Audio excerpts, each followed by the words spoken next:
Buenos días a todos.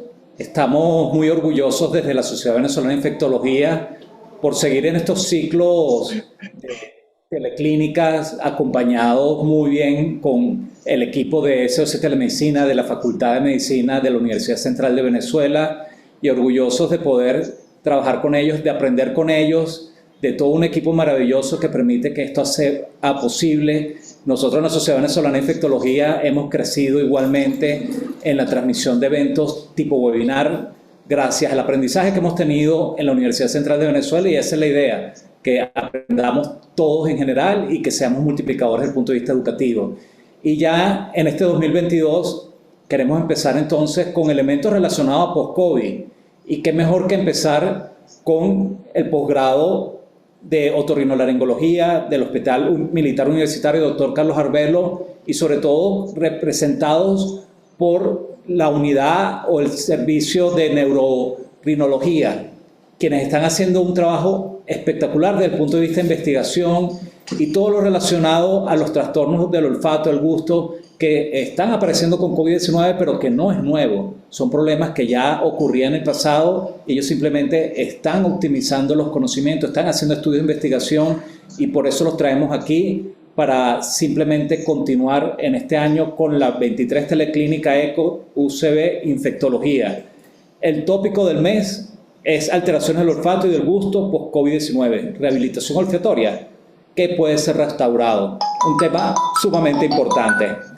Les dejo entonces quien va a coordinar el evento con la doctora Rosalinda Pierusini, médico especialista en otorrinolaringología, coordinadora docente del posgrado de ORL del Hospital Militar Universitario Carlos Arbelo, directora del curso de extensión de neurorinología de la Universidad Central de Venezuela y es presidente de la Fundación Venezolana de Neurorinología. Su currículo es mucho más extenso, tiene estudios incluso internacionales a nivel de esta especialidad. Adicionalmente tiene distintos estudios de investigación, líneas de trabajo en esa área, pero bueno, para ahondar rápidamente en el tema, les dejo con la doctora Rosalinda.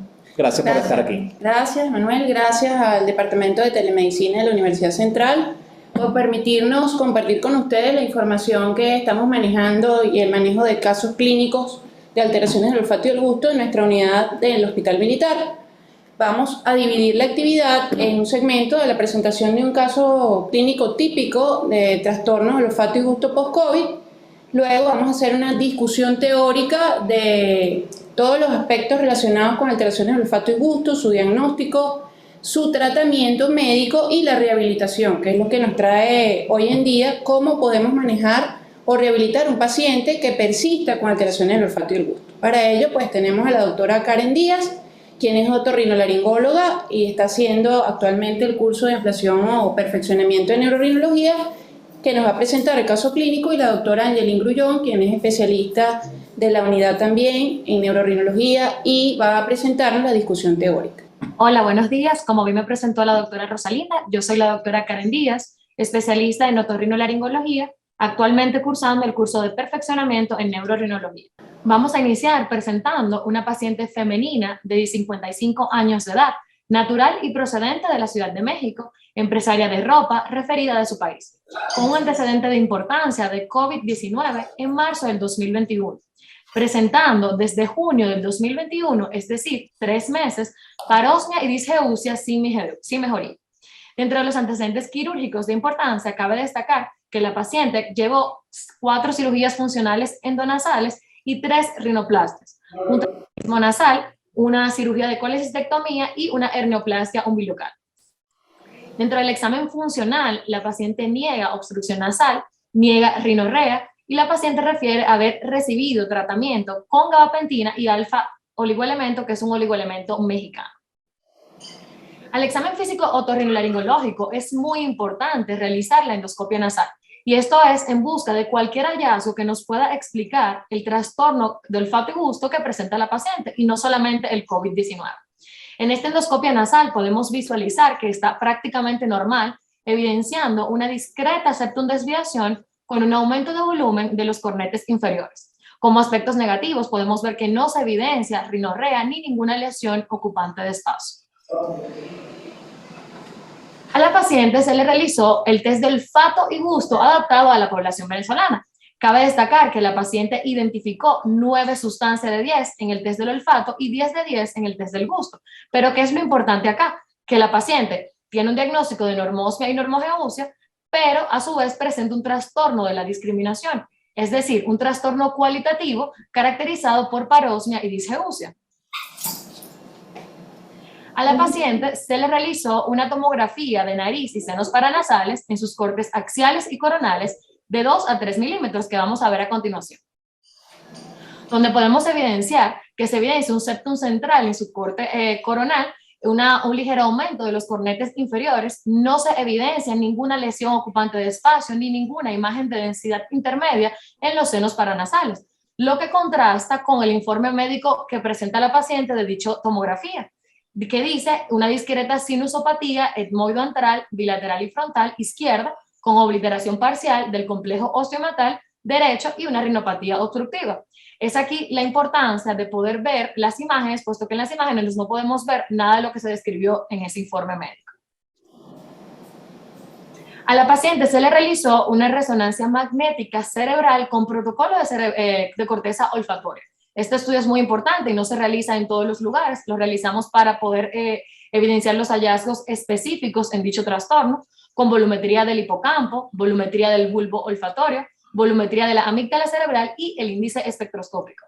El índice espectroscópico a nosotros nos va a decir si hay un daño neuronal o molecular que nos pueda explicar este trastorno del olfato y del gusto en la paciente.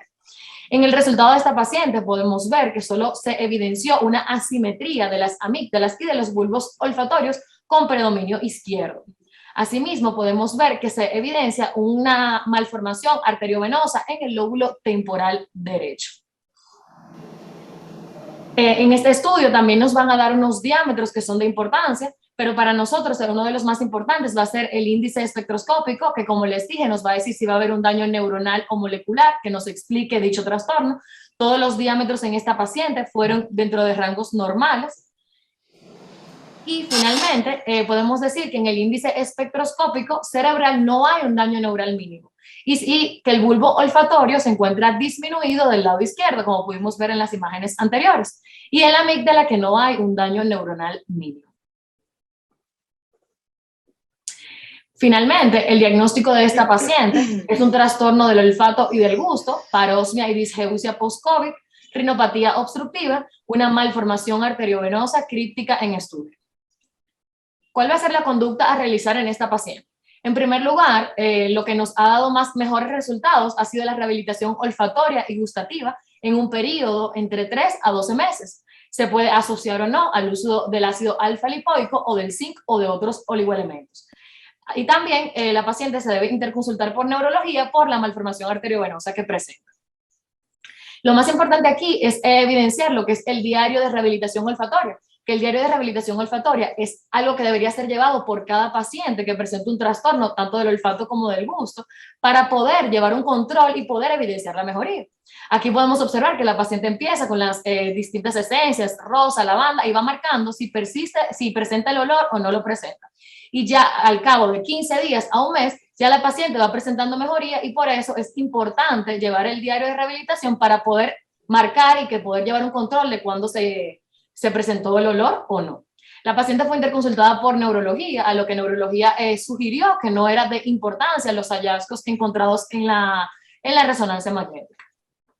Vamos a puntualizar algunas cosas en relación al caso clínico. Fíjense que es una paciente que pues, vive en Venezuela, pero estuvo durante mucho tiempo en México por cuestiones laborales y es referida de un especialista que trata los trastornos del olfato y gusto allá en México.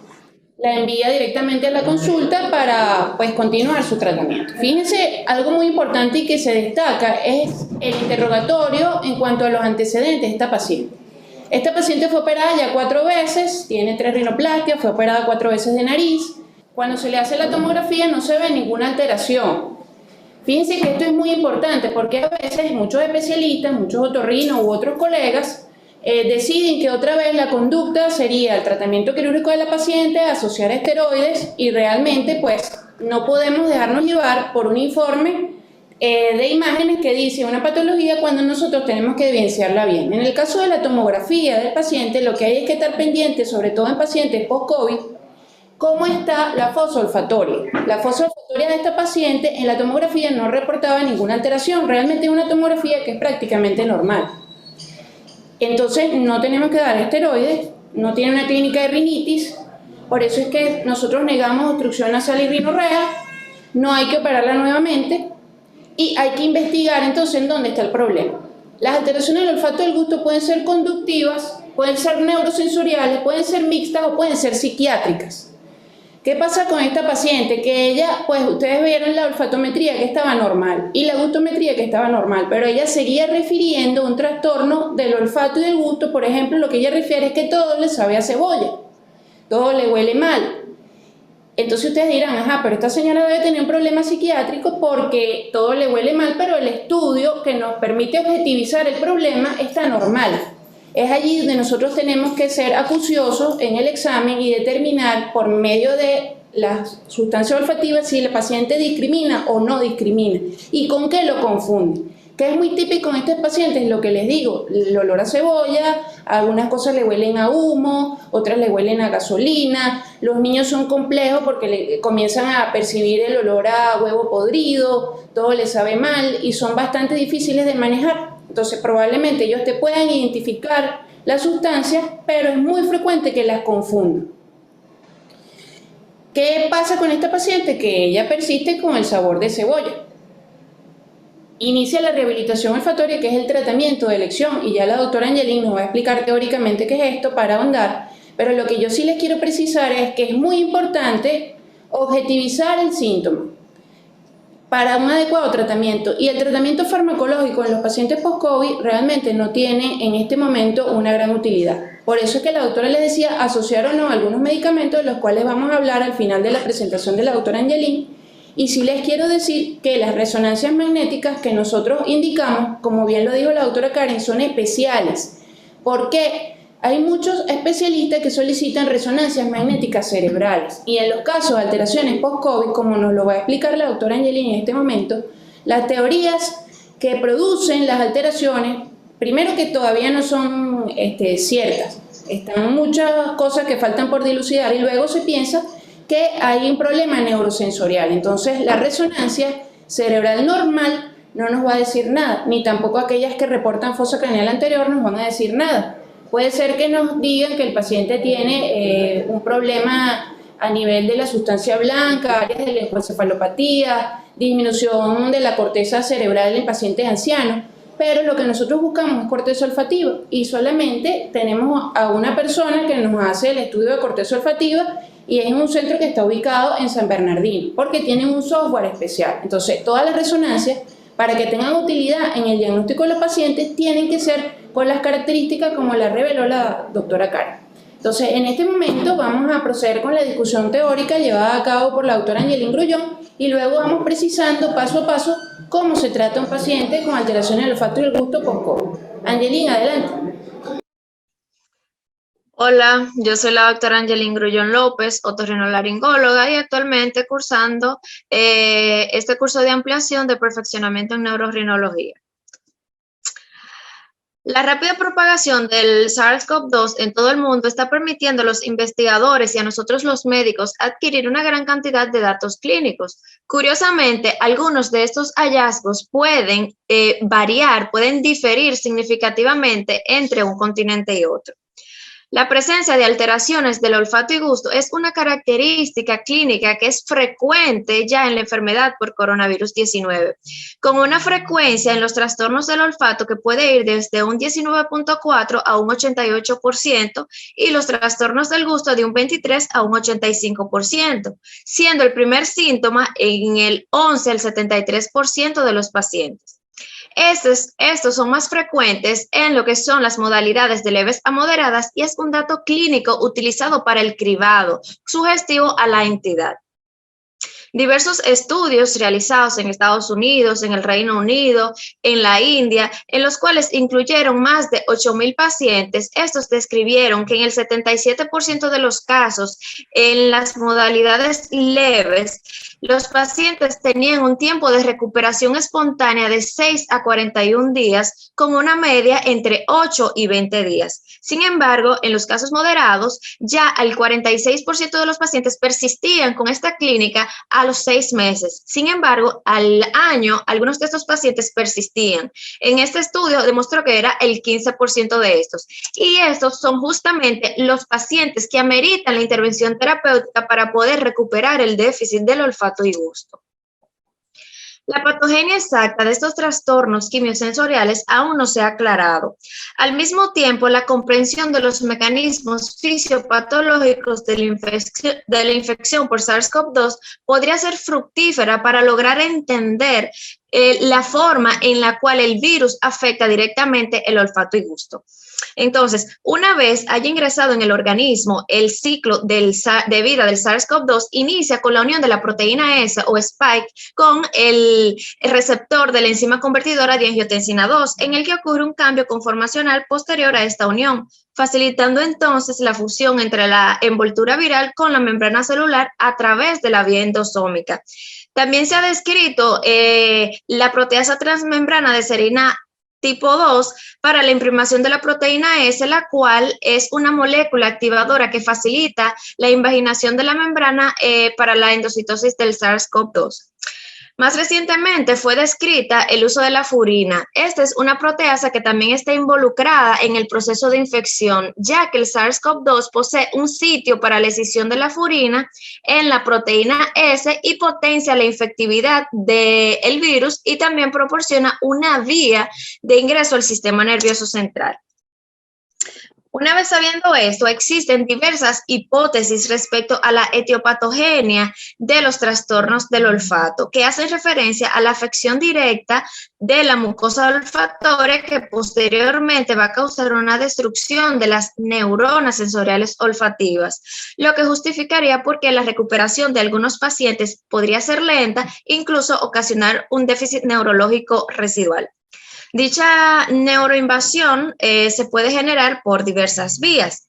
Como se ha demostrado que el COVID-19 o que la COVID-19 tiene una propagación por vía retrógrada hacia la transferencia transsináptica, en la cual tiene como mecanismo la endocitosis o la exocitosis.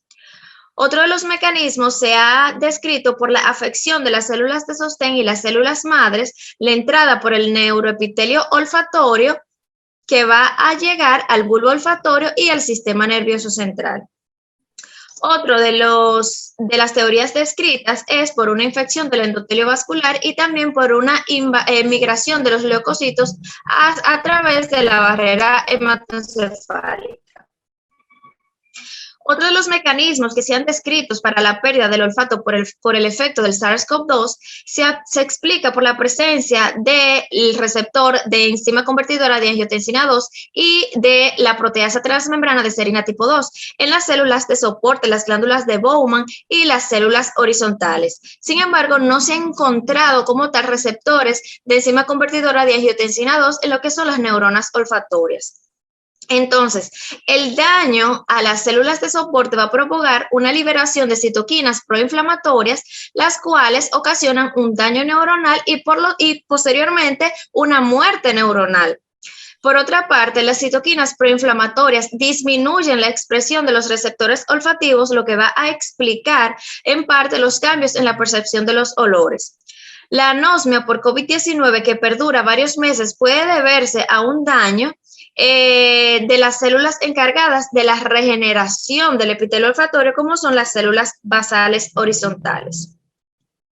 También se ha descrito que en los estudios histopatológicos post-mortem se ha confirmado la presencia de SARS-CoV-2 en el nervio olfatorio, con un posterior daño tisular extendido incluso hasta el giro del lóbulo frontal y el tronco encefálico. También es importante mencionar que este tipo de alteraciones que se producen por el efecto del COVID-19 es por una alteración tipo neurosensorial.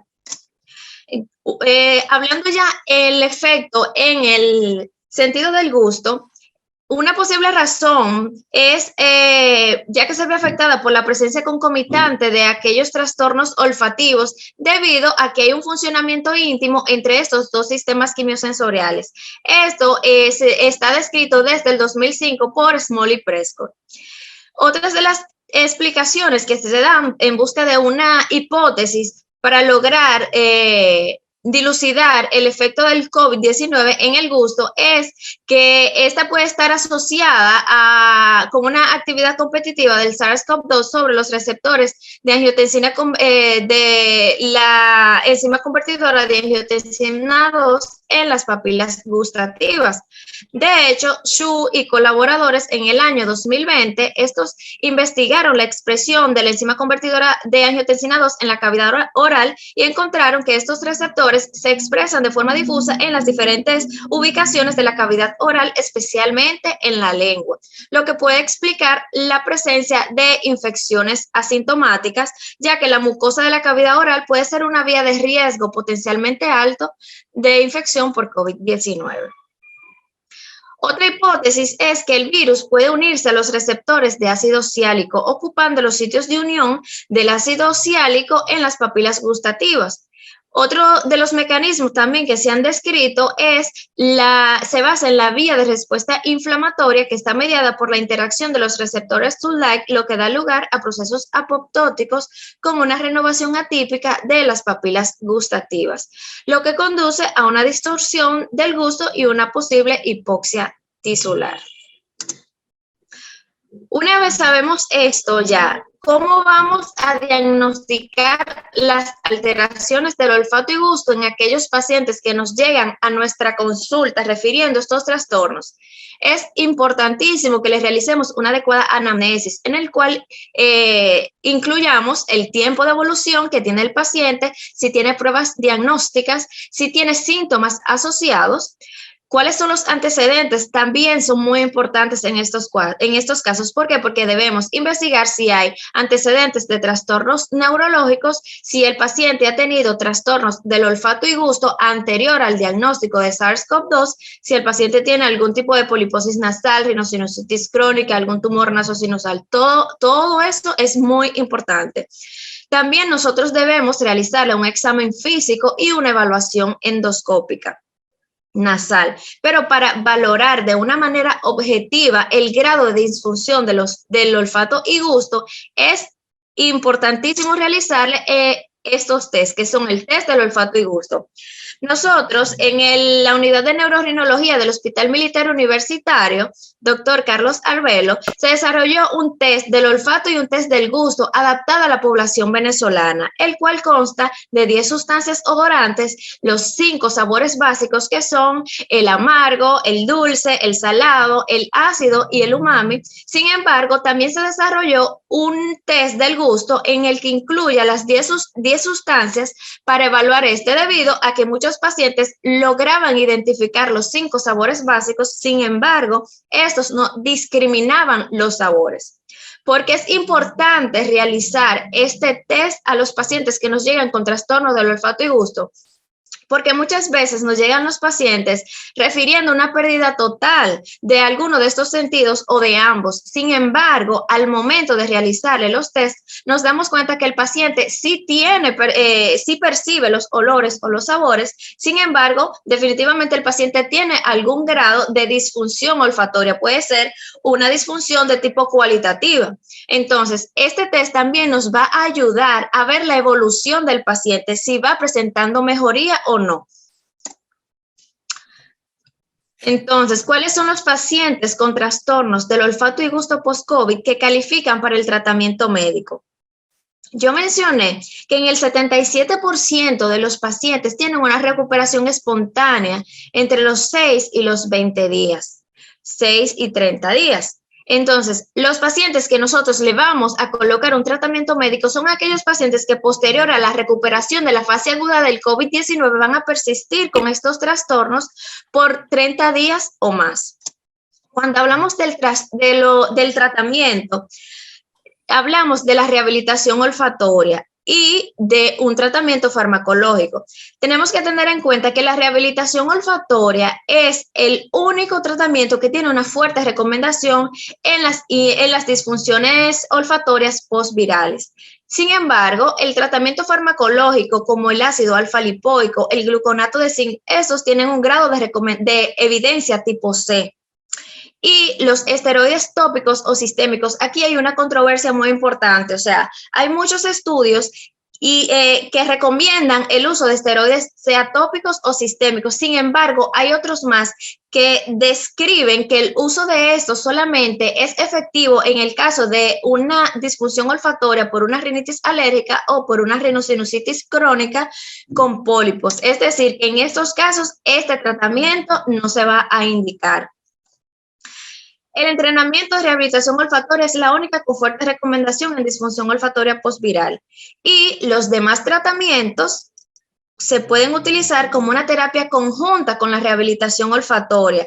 La rehabilitación olfatoria es el único que es posible asumir, que es la que posee una mayor relevancia a la hora de restablecer las capacidades quimiosensoriales en aquellos pacientes que padecen el síndrome post-COVID. Sin embargo, el tratamiento farmacológico ha demostrado una mejora en el tiempo de recuperación. Nosotros lo corroboramos en un estudio que realizamos en el año 2021, como la eficacia de diversas intervenciones terapéuticas en pacientes con trastornos del olfato y gusto con síndrome post-COVID. Aquí confirmamos que el uso de rehabilitación olfatoria en conjunto con el ácido alfa-lipoico demostró una mejor respuesta en cuanto al tiempo de recuperación de nuestros pacientes. Es lo mismo que encontró Hummel y colaboradores en el año 2002, el cual realizaron un estudio sobre y Pieruzzini y colaboradores en el año 2016. Sin embargo, en un estudio realizado en el 2021 en la India por Abdel Masoud, demostró que sus pacientes con el uso de rehabilitación olfatoria y gluconato de zinc presentaron una mejora en el tiempo de recuperación más rápido. Ya hablando de rehabilitación olfatoria como tal, tenemos que decir que este es un método de intervención terapéutica constituido por una serie de ejercicios que utiliza estímulos odoríferos y o gustativos, los cuales van a conllevar a la activación y reorganización de las zonas de la mucosa y corteza olfativas, las cuales van a estar orientadas hacia la recuperación funcional del sentido del olfato y gusto, lo cual se basa en el fenómeno de plasticidad neuronal. Entonces, ¿cuáles son los estímulos odorantes que nosotros utilizamos para rehabilitar nuestros pacientes en la unidad de neurorrinología? Utilizamos esencia de canela o de clavo, esencia de eucalipto o menta, esencia de lavanda o rosa, de limón o naranja y el olor a quemado. El olor a quemado es fácil realizarlo. Aquí le vamos a pedir al paciente que durante la rehabilitación puede quemar un poquito de tela, un poquito de servilleta o papel. ¿Y cómo la vamos a realizar?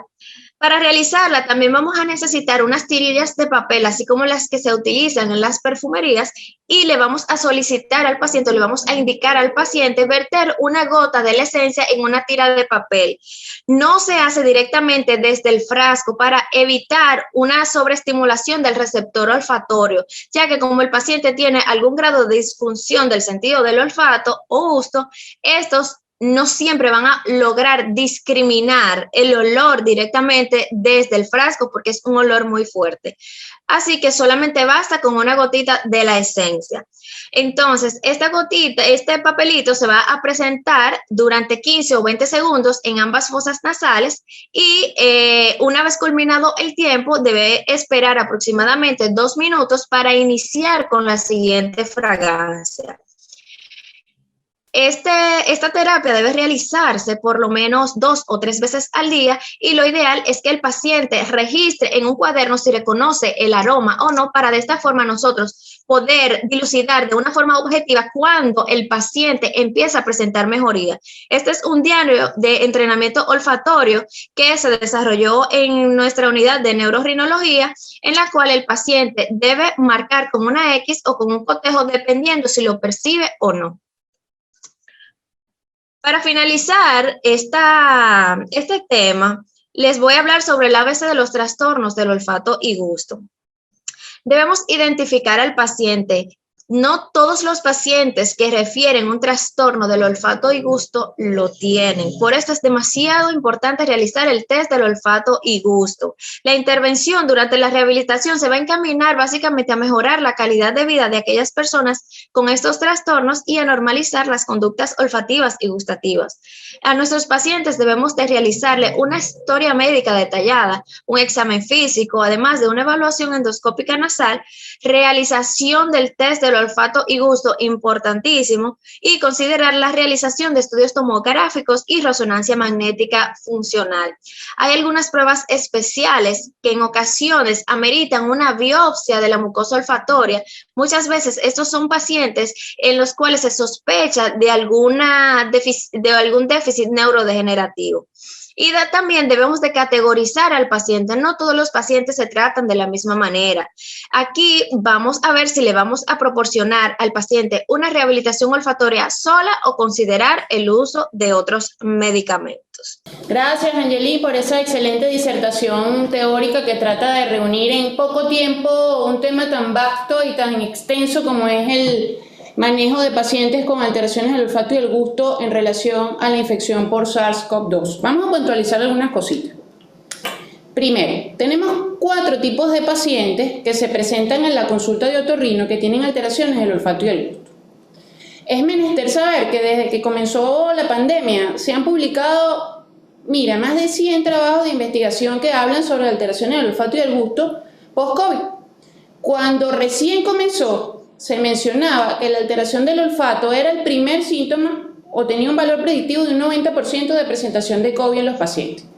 Nosotros hicimos un trabajo de investigación aquí en Venezuela, evaluamos más de 500 pacientes, ese lo publicamos en una revista importante de otorrinolaringología y nosotros demostramos que si bien es cierto que la mayoría de los pacientes pueden tener alteraciones del olfato y del gusto, no todos lo presentamos. Es decir, el valor predictivo de nuestra prueba de olfato venezolano para diagnosticar estos trastornos era aproximadamente de un 60 a 70%. Es decir, no es el 90% que nos podían predecir el desarrollo de COVID.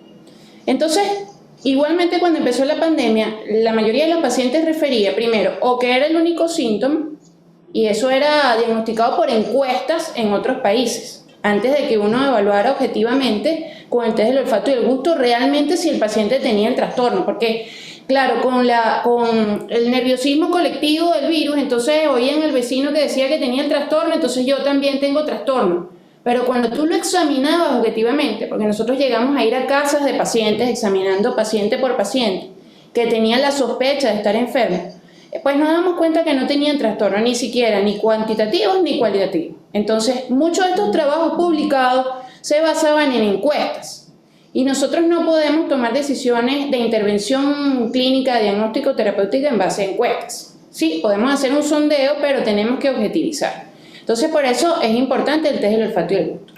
También se decía que el virus del coronavirus producía un trastorno muy típico que era muy fácil de diferenciar de los otros virus, que el rinovirus también te produce estas alteraciones, el virus sincicial respiratorio también te las puede producir, el Epstein-Barr también te las puede producir. No es el único que produce estas alteraciones. Lo que pasa es que por el tema pandemia y la importancia sanitaria, pues ahora sí le estamos prestando atención al trastorno del olfato y del gusto. Entonces se comenzó a decir que estos pacientes tenían una característica atípica. No tenían ni obstrucción nasal, ni secreción nasal o rinorrea, ni prurito, ni estornudos, ni nada, sino que era un trastorno seco. El paciente no presentaba dificultad respiratoria, sino simplemente había perdido el trastorno. Estos fueron los primeros trabajos publicados y aquí comenzaron a aparecer esas hipótesis en donde decía que no se afectaba el receptor olfatorio, sino que lo que se afectaba era la célula sustentacular, que son células que están protegiendo a las neuronas que envían la señal nerviosa al sistema nervioso central. Pues resulta que no. Resulta que durante toda la investigación, o por lo menos lo que nosotros hemos desarrollado en el departamento, viendo más de 200 pacientes que llegan a consulta o que llegaron durante la fase aguda o en lo que se denomina hoy en día síndrome post-COVID, que es la presencia de innumerable cantidad de manifestaciones clínicas después de 3 meses de haber presentado la infección aguda, pues nos damos cuenta de lo siguiente. Hay más o menos 4 tipos de pacientes.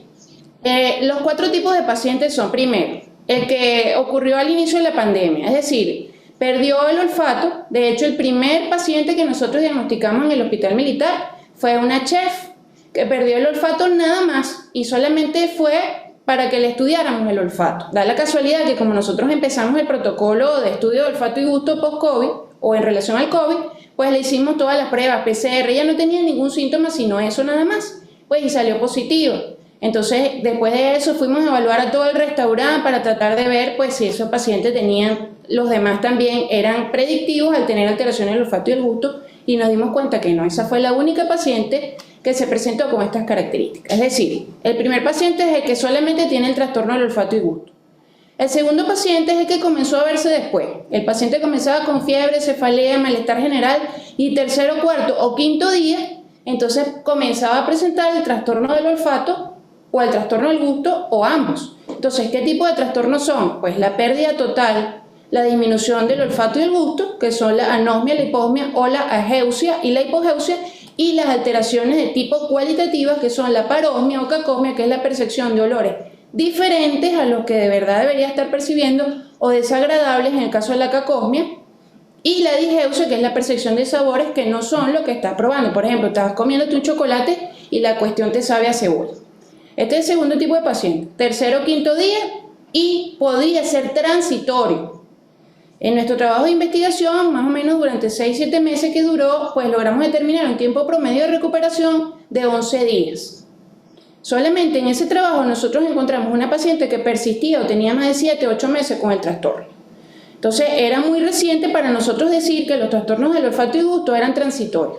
Luego comenzaron a aparecer los pacientes que fueron asintomáticos o que no tuvieron alteración del olfato y del gusto durante la fase inicial de la enfermedad. Y entonces ahorita, 3 meses, 4 meses, 6 meses después, tienen una alteración de tipo cualitativa, parosmia o disosmia. Entonces el test del olfato nos sale normal cuantitativamente, como en el caso clínico que presentamos, pero al tratar de hacer las pruebas discriminativas nos damos cuenta que entonces tiene una alteración de tipo parosmia o digeusia. Tenemos el otro tipo de paciente, que es el que nunca dejó de tener el trastorno del olfato y del gusto durante el proceso, es decir, lo tuvo durante la fase aguda, tuvo hiposmia o tuvo anosmia, la mayoría de las veces era hiposmia leve moderada, como lo comentaba la doctora Angelini, pero no mejoró y persiste.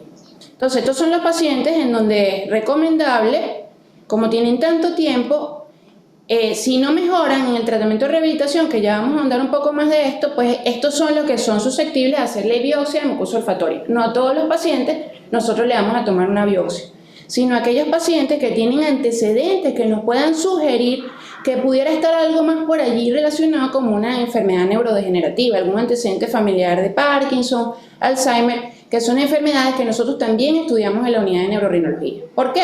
Porque hemos encontrado que hay un porcentaje de pacientes en donde puede haber acúmulo de proteína amiloide y alfa-sinucleína o proteína tau, que son proteínas que producen degeneración celular y están asociadas con el Parkinson y el Alzheimer. Y hemos hecho diagnóstico precoz de estas enfermedades gracias al estudio de mucosa olfatoria. Entonces, estos pacientes que reciben tratamiento como rehabilitación durante un tiempo, como lo decía la doctora Angelini, de 3 a 12 meses y hasta más, y no mejoran, son susceptibles, por ejemplo, después de 3 meses de iniciar la rehabilitación, de tomar la biopsia e investigar algo más allá.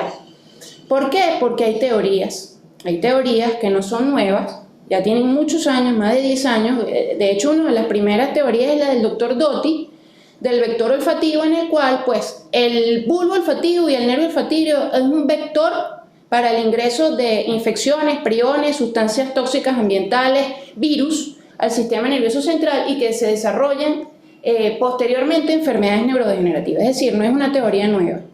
Como estamos tan incipientes en el estudio del coronavirus y de todas las complicaciones que puede producir, que hemos visto que son en múltiples órganos y sistemas, entonces es importante pensar que más adelante pudiera haber alguna connotación neurodegenerativa con el coronavirus. Esto hay que seguirlo investigando. Como le dijo la doctora Angelini, una de las últimas teorías que no se pensaba al comienzo es que el virus tiene alteraciones neurosensoriales. De ahí a que hay alteraciones del olfato y del gusto, de ahí a que hay la nubla mental o la niebla mental, las alteraciones de memoria, la ansiedad, la depresión, otras cosas que también están asociadas y que también hemos visto en la consulta de pacientes que tienen alteraciones del olfato y del gusto. ¿Qué pasa? Por ejemplo, aquellos que trabajan, los chefs, los bomberos, o aquellos que trabajamos y necesitamos en la percepción adecuada del olfato, pues tenemos un grado de ansiedad y angustia mayor que aquel que no lo hace, porque le damos más importancia a estos sentidos como herramienta de trabajo. Por eso la consulta del otorrino, pues ahorita debe estar copada de muchos pacientes, porque por lo menos en nuestro caso, aproximadamente el 40% de los pacientes que van a la unidad tienen trastorno del olfato y del gusto post-COVID. Entonces hay que prestarle mucha atención, porque no solo vienen solos, sino que están acompañados. Entonces, ya habiendo conversado de estos 4 tipos de pacientes, ahora vamos a ver cómo manejarlos. La doctora les decía que a quién vamos a considerar para tratamiento médico y a quién vamos a considerar para rehabilitación. Pues todos los pacientes deben recibir rehabilitación olfatoria si usted ha notado o se ha notado que después de un mes no mejora. Hay muchas personas que indican esteroides orales y esteroides intranasales, o esteroides sistémicos y esteroides intranasales. Las evidencias científicas hoy en día son claras, múltiples estudios tratando de demostrar la utilidad de los esteroides, pues han evidenciado que no tienen un fuerte grado de recomendación. Quizás puede ser útil en las primeras 2 semanas de haber tenido el evento, en donde usted piensa que el virus tiene un efecto conductivo. Conductivo quiere decir que produce un proceso inflamatorio importante en la fosa nasal y en la fosa olfatoria, y el uso de esteroides puede tener utilidad en estas 2 primeras semanas. ¿Dónde tiene utilidad? En los pacientes con rinitis alérgica ya conocido, que la rinitis alérgica también se asocia a trastorno del olfato y el gusto, tumores o pseudotumores nasosinusales, en el caso de la poliposis nasal, en donde tiene una utilidad importante el uso de esteroides y ayuda a recuperar el olfato. Y bueno, si casualmente el paciente tuvo COVID, pues también lo puede ayudar. Sin embargo, no se le debe decir al paciente que debe confiar su recuperación en el uso de esteroides, sino que la rehabilitación es muy importante y hay que insistir en la rehabilitación olfatoria. Entonces, ¿a quiénes usamos fármacos como el esteroide? En esto, en los que sabemos o sospechamos que hay algún proceso inflamatorio subyacente que está relacionado con el compromiso del sentido del olfato y del gusto. La rehabilitación olfatoria, ¿en qué consiste? En el uso de estas sustancias que van a establecer o ayudarnos con la plasticidad neuronal. Nuestro sistema olfativo tiene un funcionamiento muy interesante y muy particular.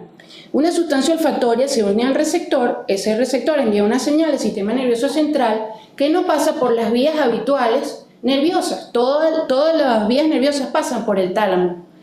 El sistema olfativo obvia eso, pasa directamente del bulbo olfatorio a las áreas olfativas primarias y secundarias, y de allí hay conexiones con el sistema límbico. Entonces esto pues nos da una particularidad.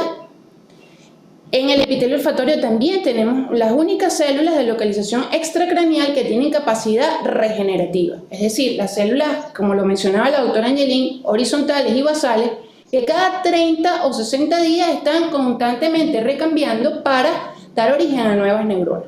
Si ustedes tienen un paciente con un traumatismo craneoencefálico con una sección del bulbo olfatorio, el paciente va a desarrollar un trastorno del olfato y un trastorno del gusto, porque estos son sentidos muy relacionados.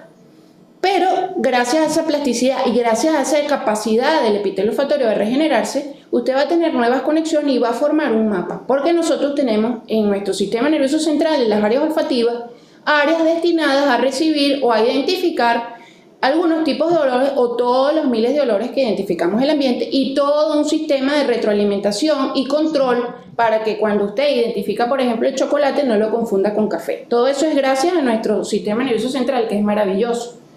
Entonces, disponemos de la plasticidad neuronal. Nosotros, con la rehabilitación y el estímulo constante, estamos estimulando estas células basales para que recambien lo más rápido posible y poder restablecer el protomapa, porque así se llaman en el sistema nervioso central los mapas destinados a captar todos los cientos de olores que podemos nosotros identificar, son protomapas. ¿Qué pasa? Si usted corta un nervio, tiene pequeñas fibrillas, esas pequeñas fibrillas se conectan a nivel del sistema nervioso central. En este caso, nosotros tenemos miles de axones que viajan a través de la mucosa olfativa hasta el bulbo olfativo, y de allí pues la conexión va de una señal mecánica a una señal eléctrica hasta el sistema nervioso central, y usted identificó el olor. Le recordó a su mamá, a su papá, le recordó momentos agradables, desagradables, la persona amada o momentos desagradables. Esta es la importancia de este sistema. Cuando nosotros comenzamos a percibir olores desagradables post-COVID, Una de las teorías de la explicación de la parosmia y la cacosmia es que estas células bebés que están ahí recambiándose no están haciendo la conexión adecuada con el mapa que ya está planteado en el sistema nervioso central. Es decir, es como si usted tiene un cable telefónico, se le cortó, o el cable de celular se le cortó, y cuando usted lo conecta ya no le da batería al celular. Lo mismo está pasando acá. Entonces usted agarra una cinta plástica mientras compra el otro, la pega alrededor y bueno, puede lograr que le dé batería, pero ya no le va a dar 100% de batería, sino un 50%. Lo mismo pasa acá.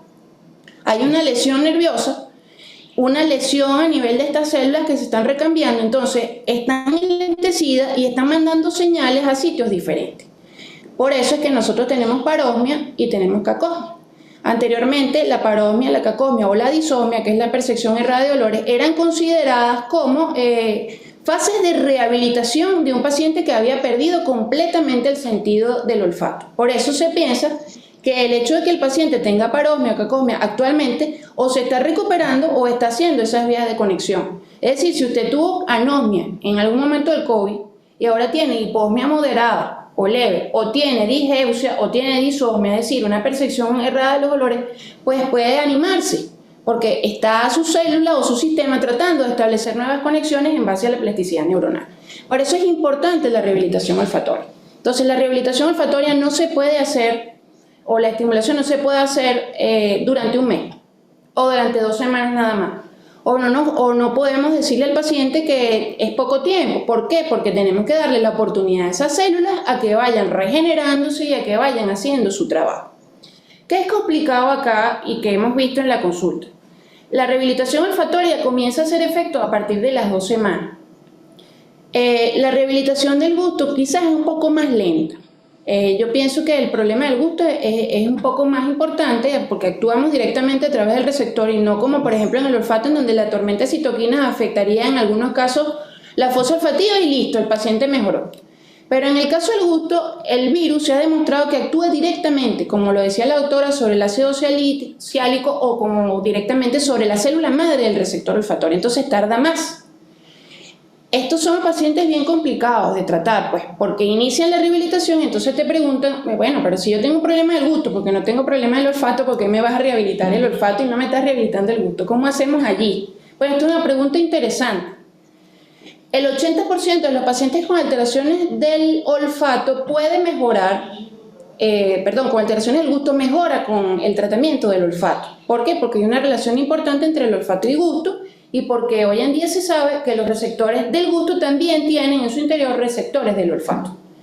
Entonces es un trabajo lento. Pero ¿qué pasa? El paciente ya también hizo sus 3 meses de rehabilitación. Vamos a darle la oportunidad al paciente de que se queje de que no ha mejorado el gusto y ya recibió su tratamiento. Entonces, ¿qué está indicado hacer acá? ¿Y qué estamos haciendo?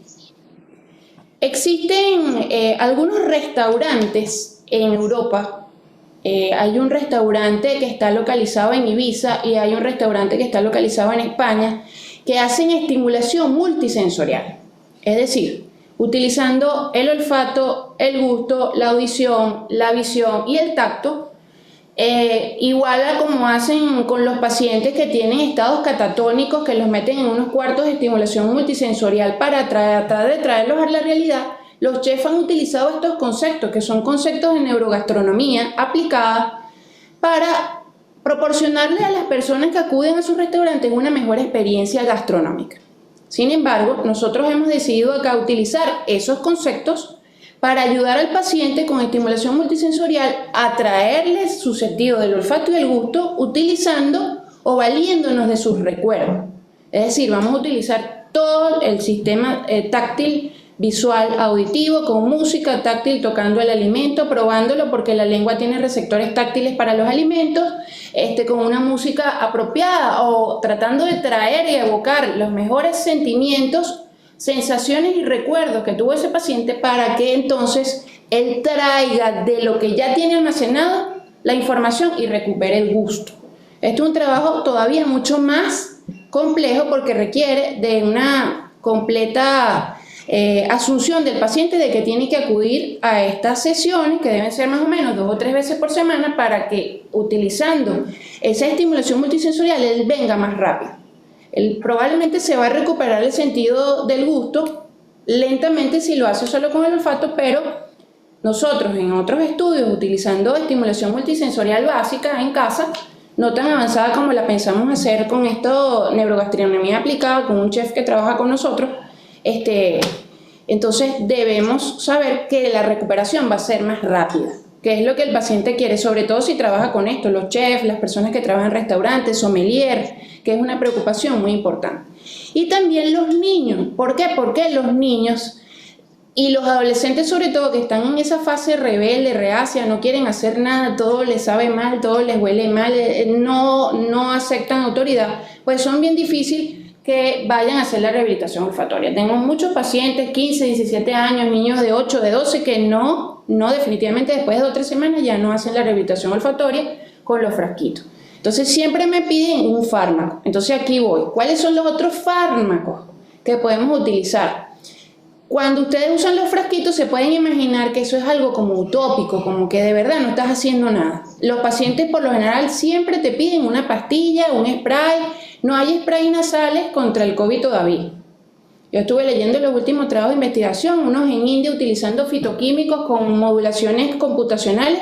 Realmente no hay uno que te quite el COVID así intranasal, como por ejemplo el esteroide en los casos inflamatorios. Entonces, eso no está. Los medicamentos tipo ácido alfa-lipoico, como comentamos, que son antioxidantes, los medicamentos como el zinc, que se pueden utilizar para el caso de falla gustativa para mejorar la función del receptor gustativo, sobre todo en causas postvirales, pueden utilizarse. Se ha usado acupuntura, se ha usado minociclina, vitamina A, insulina intranasal, citrato de sodio intranasal, como le indicaron a nuestra paciente, neuromoduladores como gabapentin, que no funciona, espirulina, que no funciona. Entonces, ninguno de estos fármacos que les estoy mencionando tienen un nivel de evidencia tipo A, es decir, no está completamente probado su utilidad. Entonces, ¿por qué los utilizamos? Porque muchas personas requieren la sensación de que, aparte que están haciendo los ejercicios, también están recibiendo algo. Entonces, por favor, tengan paciencia, aquellos que tienen pacientes y a los mismos pacientes, de que esto es un proceso que requiere mucha colaboración del paciente, que requiere que el paciente asuma la responsabilidad de hacer la rehabilitación. Y a veces cuando sienta que no huele, tiene que pensar si huelo, porque usted tiene que forzar a sacar todos esos recuerdos que se encuentran en su memoria acumulada. Otra pregunta que pueden decir, bueno, entonces los niños, ¿cómo hacemos? Los niños hay que jugar con ellos para rehabilitarlos. Los adolescentes hay que llevarlos a la estimulación multisensorial. Estamos diseñando en este momento ese protocolo de manejo y de investigación, porque no es un protocolo sencillo, porque cada paciente no puede ser manejado igual, no todos tenemos los mismos recuerdos.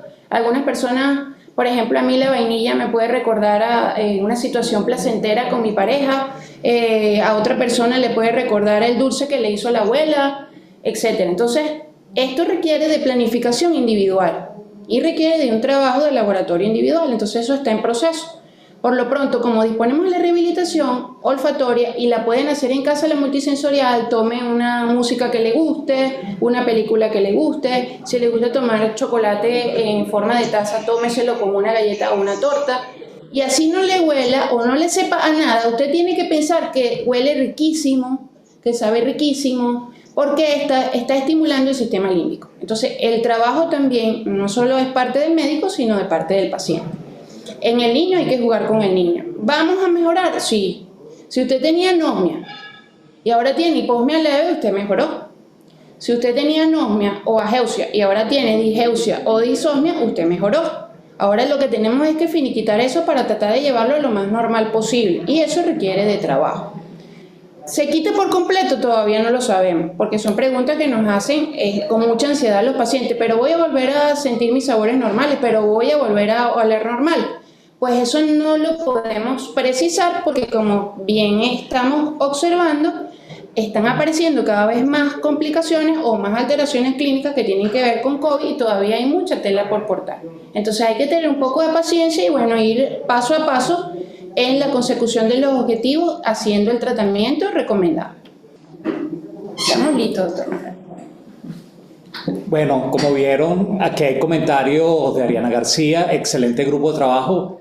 y ven que realmente sí, y por eso estamos empezando este año con este excelente grupo de trabajo, sobre todo con una alteración que para muchos pareciera nueva, pero no es nueva, ¿no? Y parte de las preguntas que están haciendo, si la rehabilitación olfatoria es algo que es exclusivo solo de COVID-19 o tiene cabida para otros elementos. Y quizás yo quisiera que hablaras un poco desde cuándo tú estás estudiando esto, porque incluso tienes publicaciones antiguas. Ojo, se está poniendo de moda hoy en día tu trabajo, pero tú tienes más de una década insistiendo en este sentido, ¿no? Sí, bueno, realmente yo me gradué de otorrino en el 2008 y ya desde el 2008-2009 nosotros estamos haciendo trabajos. Ahí fue donde yo salí a formarme para estudiar un poco más esto porque me llamaba la atención que a nadie le gustaba estudiar olfato y gusto, pues es un tema muy árido, no se sabía nada, no había test de diagnóstico, los test eran muy lejanos, entonces ahí fue que empezamos. Ya nosotros tenemos más de 10 años con una casuística bastante amplia de pacientes, vemos enfermedades neurodegenerativas más trastorno de olfato, traumatismo más trastorno de olfato, trastorno de olfato postvirales, no necesariamente COVID. COVID es lo que está de moda, pero realmente estos trastornos tienen tiempísimo. Y antes se hablaba de una prevalencia de un 6% de trastornos del olfato y aún menos se estudiaba el gusto. Y hoy en día pues ya vemos que la prevalencia es más alta, pero no quiere decir que hoy sea más, sino que hoy le prestamos más atención por el virus. Sin embargo, siguen estando las pérdidas del olfato asociadas con el envejecimiento, con enfermedades neurodegenerativas, con enfermedades inflamatorias, rinosinusitis, con fármacos, aquellas que son congénitas. Y la rehabilitación olfatoria siempre se ha utilizado. El primer trabajo que nosotros publicamos acá fue en el año 2016. Pero siempre se ha utilizado para tratar a aquellos pacientes que no mejoran con tratamiento médico, farmacológico o quirúrgico. Es decir, aquellos que son idiopáticos, que son los trastornos del olfato y gusto que no tienen una explicación aparente, pero que están. Aquellas pérdidas que son postraumáticas, aquellas pérdidas que son postvirales, no necesariamente COVID, aquellas pérdidas neurodegenerativas y psiquiátricas. Por ejemplo, pacientes con esquizofrenia que también estudiamos, pacientes con neurosis conversivas que también estudiamos. Entonces ya lo ven, no es la única forma porque este es un tipo de gimnasia cerebral. Si ustedes lo ven de esa manera, cuando uno tiene un accidente de tránsito que tiene una fractura, lo operan, le colocan un clavo o lo que usted quiera, su yeso, después tiene que rehabilitarse para recuperar la función y eso lleva un tiempo. Bueno, lo mismo es la rehabilitación olfatoria. Tú estás diciendo algo realmente importante porque muchas de las enfermedades inmunes y muchos de distintos tipos de enfermedades inflamatorias o incluso oncológicas se han relacionado a veces una base infectológica en ese sentido. Por ejemplo, algunos tipos de linfoma tienen relación con Epstein-Barr. Hoy en día incluso hay trabajos que relacionan Alzheimer con algunos tipos de problemas infecciosos que pudo haber ocurrido en el pasado. Tú estás hablando de la vía olfatoria como una puerta de entrada para muchos de estos problemas. Pero quizás es interesante lo que tú decías en el sentido de que quizás COVID también pudiera ser un elemento que magnifique o haga evidente un problema que quizás ya estaba en evolución. ¿Qué nos pudieras hablar en ese sentido de lo que has estudiado y lo que están estudiando ustedes en general sobre los resultados de la biopsia a nivel de mucosa, la parte olfatoria y adicionalmente la correlación que pudiera tener o no con problemas neurodegenerativos? Fíjense, cuando nosotros comenzamos a investigar a este tipo de pacientes, eso también fue un hallazgo casual. Les voy a comentar un poco la anécdota para ver cómo llegamos allí, ¿no? Fue una paciente que tuvo un traumatismo por un accidente de tránsito, estuvo en terapia intensiva y perdió olfato, gusto y audición. Entonces ella llega a la consulta para que yo le estudie el trastorno del olfato y el gusto y pues le ayude a recuperarse. En ese momento ella inició la terapia con rehabilitación.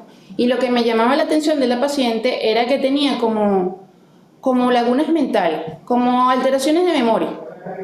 Entonces a mí se me ocurrió en ese momento, ya que no presentaba completa mejoría del olfato, más sí del gusto, se me ocurre en ese momento hacer una biopsia. Estuve reviso el trabajo de Doty que dice que hay los traumatismos craneoencefálicos, infecciones virales y otras exposiciones ambientales a través de mucosa olfatoria pueden causar enfermedades neurodegenerativas. Entonces yo digo, bueno, ok, vamos a ver. Él hizo estudios de biopsia, entonces yo agarré y tomé mi biopsia y la mandé a estudiar afuera, porque en ese momento acá no se estudiaba eso.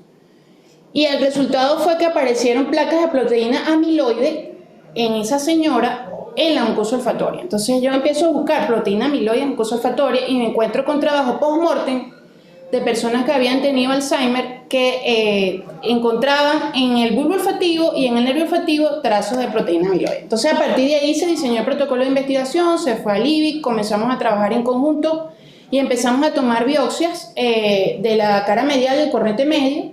Se llevaron a través de medios de cultivo al IBIC y allí se hicieron todas las pruebas histológicas por citometría para hacer el diagnóstico de la proteína amiloide. Luego fuimos ampliando proteína tau, Parkinson, y ahí tenemos una gran cantidad de marcadores o biomarcadores que nos dan con cierta precisión la presencia de estos elementos que pueden causar enfermedades neurodegenerativas.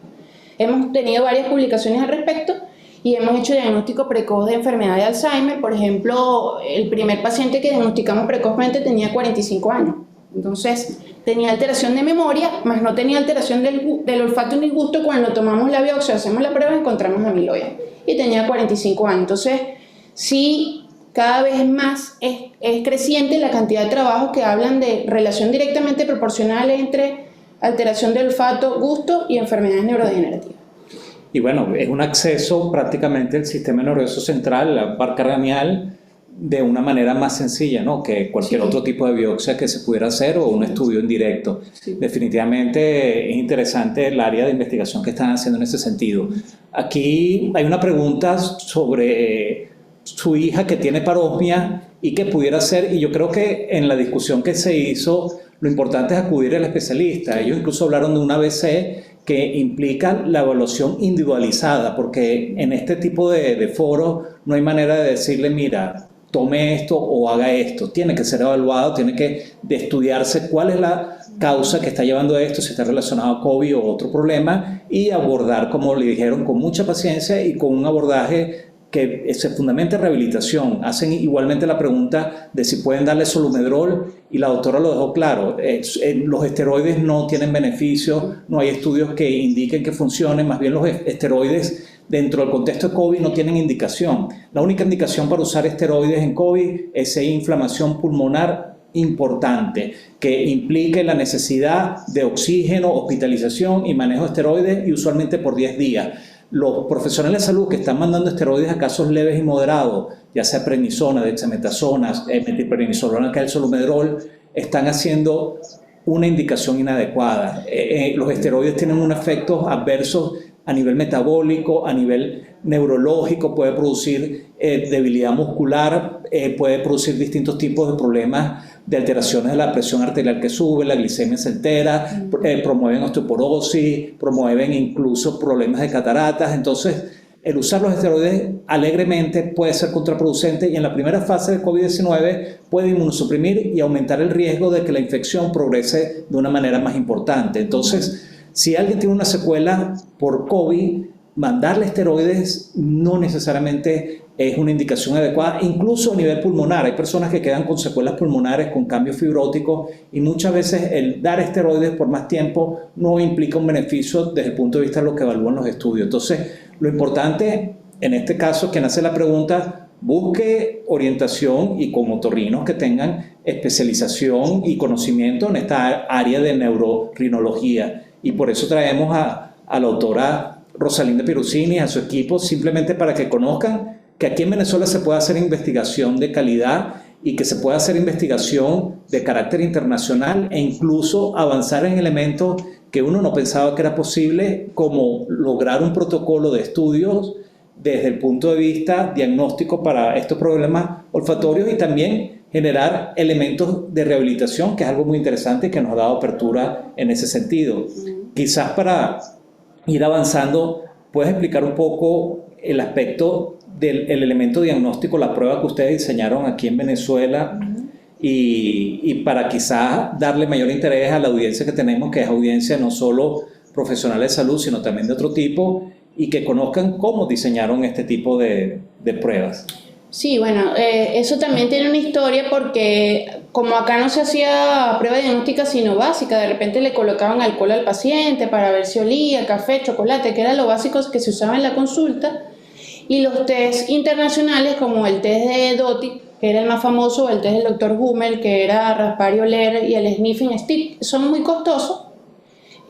Cada test de eso puede valerte $30 traerlo, más colocarlo aquí, colocárselo al paciente $50, más, bueno. Y era difícil traerlo. Entonces comenzamos con la prueba de Connecticut, que era con frasquitos de degradación de alcoholes, que era el butanol, y de sustancias básicas, que si el café, la menta, el talco, el maní, otras sustancias que eran consideradas por esos investigadores afuera. Entonces, así comenzamos a estudiar en la unidad de neurorrinología. Pero entonces, acudiendo y viendo otros trabajos de otras gentes, nos dimos cuenta de que cada país tiene características autóctonas de sabores y de olores. Entonces se nos ocurrió hacer un estudio, primero un sondeo de la población, más de 1000 personas, que se le hizo la encuesta de cuáles eran sus olores y sus sabores preferidos. Después de eso hicimos un cotejo de los principales olores y sabores y volvimos a aplicar la prueba, aplicamos una prueba con esos olores en otras gentes para tratar de validar la investigación. Y así fue como llegamos a los olores y los sabores básicos del venezolano. ¿Por qué? Porque, por ejemplo, en la prueba de Doty, que es un librito que tú raspas y hueles, había una sustancia, por ejemplo, el acuarrás. Y entonces, ¿pero qué es el acuarrás? Aquí en Venezuela eso no existe. La mantequilla de maní ahora existe mucho acá, pero, por ejemplo, hay ciertas personas que no han comido nunca o no saben lo que es la mantequilla de maní. Entonces no era, eso no estaba completamente adaptado a nosotros y eso te podía dar resultados que no estaban adecuados a tu población. Entonces tú dices, bueno, este paciente tiene hiposmia severa, pero tiene hiposmia severa porque no conoce esa sustancia. Entonces era mejor hacer una adaptación venezolana para nosotros garantizar que esos resultados fueran más o menos parecidos a lo que realmente tenía el paciente. Y después de que obtuvimos ese test, entonces hicimos una comparación con estos extranjeros para ver si los resultados nos daban más o menos igual. Y resulta que nos daban parecidos pero no iguales, porque aquellos que nos daban problemas moderados en el test importado te daban problemas leves o no problemas en el test venezolano. Entonces sí había una pequeña diferencia y por eso es que asumimos esos test acá, pues, y los estamos utilizando para nuestra investigación. Me queda excelente también lo que hablas de la rehabilitación, de individualizar la rehabilitación también desde el punto de vista cuando hay alteraciones del gusto. Hay una pregunta sobre el uso de neuromoduladores. Tú hablaste un poco de eso, de sí, que medicamentos no funcionaban, pero bueno, ante esta pregunta, ¿qué puedes decir? Sí, los usos de neuromoduladores todavía no se han considerado. De hecho, la paciente del caso clínico utilizó un neuromodulador en el inicio del tratamiento, pero no funcionan. No tienen una utilidad, no producen mejoría, no mejoran en nada, ni siquiera asociándolos a la rehabilitación. Lo hemos probado y no tienen una utilidad. Habría que hacer más investigación al respecto. Y aquí en Venezuela a muchas personas les encanta colocar complejo B cuando hay problemas neurológicos y realmente no hay evidencia de su utilidad en distintos ámbitos neurológicos. ¿Ustedes tienen alguna experiencia al respecto también? Sí, es que como te decía, vitamina A, vitamina E, vitamina B, para tratar los trastornos, y eso no tiene un nivel de evidencia tipo C, no producen ningún tipo de mejoría en el paciente. Lo que no saben que es nivel de evidencia C es un nivel opcional en el cual simplemente en un fundamento científico muy importante y suele ser opinión de expertos y puede ser una decisión de experto usarlo o no, pero no bajo un fundamento científico de alto peso. Yo sí quisiera que, bueno, Karen, Angelín, que Angelín incluso no está en Venezuela, agradecemos mucho su presencia virtual, y a ti, Rosalinda, que den unas palabras de cierre, y estamos súper agradecidos por que nos hayan acompañado, que nos hayan enseñado tanto. Es un mundo apasionante. COVID-19 pareciera que está dejando de ser problema desde el punto de vista agudo. Ha habido una apertura en distintos países, los casos han aumentado, pero no así las hospitalizaciones. Y lo que se está viendo, por ejemplo, en Dinamarca, sobre todo con las subvariantes, es que las hospitalizaciones no es por COVID. Hay personas que tienen otros problemas de salud y se les diagnostica COVID a propósito de que le hacen la prueba, pero por ejemplo un accidente de tránsito y le hacen la prueba y tiene COVID. Entonces no necesariamente el impacto que estamos viendo con Omicron y con las subvariantes en general de Omicron estén implicando una mayor severidad ni mayor hospitalizaciones. Hoy en día, para la fecha que estamos haciendo esto, en Caracas y en la región central, las hospitalizaciones en las áreas de COVID ha disminuido de manera muy importante. ¿Que eso significa que nos descuidemos? No, no nos debemos descuidar. COVID-19 puede producir secuelas desde el punto de vista diverso. Es mejor no sufrir COVID-19, es mejor vacunarse para evitar una infección severa, es mejor eventualmente usar mascarilla. Bueno, nosotros la estábamos usando inicialmente, mantenemos cierta distancia, aquí no, estamos en un ambiente abierto y bien ventilado, pero bueno, debemos seguir protegiéndonos en ese sentido para evitar la posibilidad de contagio de COVID-19, porque puede dejar secuelas cardíacas, puede dejar secuelas neurológicas, mentales, psicológicas, de los sentidos, ya sea olfatorio y gustatorio, y eventualmente endocrinológico igualmente. Y lo que estamos aprendiendo con COVID-19 es que estas secuelas, desde el punto de vista individual, no sabemos cuánto duran, no sabemos muchas veces cómo abordarlas, pero ya hoy en día con los trastornos del gusto y olfato estamos sabiendo cómo proceder, con quiénes proceder y qué hacer en general. Y por eso estamos invitando a esta unidad de neurorrinología del Hospital Universitario Militar Carlos Arbelo. Y bueno, quisiera que Karen, Angelín y tú finalmente des una palabra de cierre, y posteriormente el doctor Héctor Arrechedera, si está disponible. No está disponible, está ocupado. Bueno, yo termino cerrando el evento. Okay. Karen. Bueno, muy agradecida por habernos invitado a disertar sobre este tema. Muy importante los pacientes tener paciencia, que padezcan este trastorno y que nos refieran a estos pacientes para que puedan ser tratados por un otorrino que esté especializado en esto, para que pueda presentar mejoría y llevar un control adecuado. Así es, muchísimas gracias por la invitación, siempre a sus órdenes, y como dijo mi compañera Karen, es importantísimo que aquellos pacientes que refieran la alteración sepan que hay una luz que se puede recuperar. Sin embargo, el paciente debe llegar a un médico especialista que esté empapado en el tema y que pueda brindarle lo que necesita el paciente. Sin embargo, saben que estamos a sus órdenes, cualquier cosa que necesiten, los pacientes pueden referirlo donde nosotros. Asimismo, es bueno que todos los otorrinolaringólogos se empapen un poquito más en el tema, porque a todos en algún momento nos van a llegar este tipo de pacientes y debemos saber cómo tratarlos. Bueno, yo tengo dos mensajes. El primer mensaje es para los especialistas, para los otorrinolaringólogos y para los médicos que no manejan los trastornos del olfato y el gusto. Primero, manejar al paciente con un cierto orden o un protocolo de conducta para poder llegar al diagnóstico. No olvidar realizar en todos los pacientes el test del olfato y el gusto, acompañarse con una tomografía y una resonancia magnética especial. No olvidar que el uso de esteroides es única y exclusivamente para aquellos casos indicados en el paciente con rinitis alérgica, rinosinusitis crónica con pólipos fundamentalmente.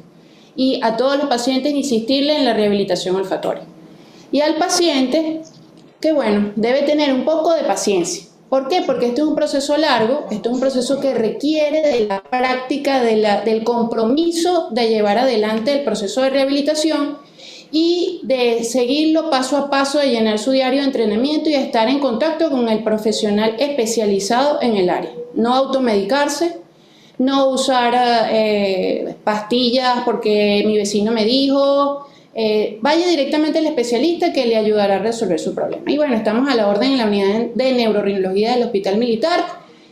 Próximamente vamos a empezar con este protocolo utilizando neurogastronomía aplicada para la estimulación multisensorial del paciente y poderlos ayudar a recuperarse más rápido. Muchas gracias, doctor Manuel, por habernos invitado. Gracias a la Facultad de Medicina, a la unidad de telemedicina por habernos invitado el día de hoy.